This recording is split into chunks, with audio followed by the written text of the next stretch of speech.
I just want to make a quick video showing the accelerator, this little guy here, with slow throttle movement and then fast throttle movement. Because the accelerator pump, it can fail, and then you'll lose your top end. It won't want to run right when you hammer on the gas. It's not getting that shot of fuel.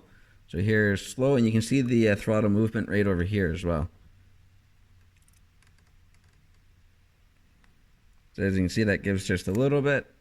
And then if I crank on it real hard, it gives a really good shot.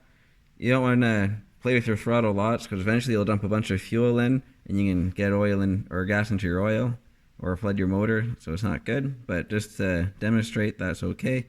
And it does the same thing with the bike running.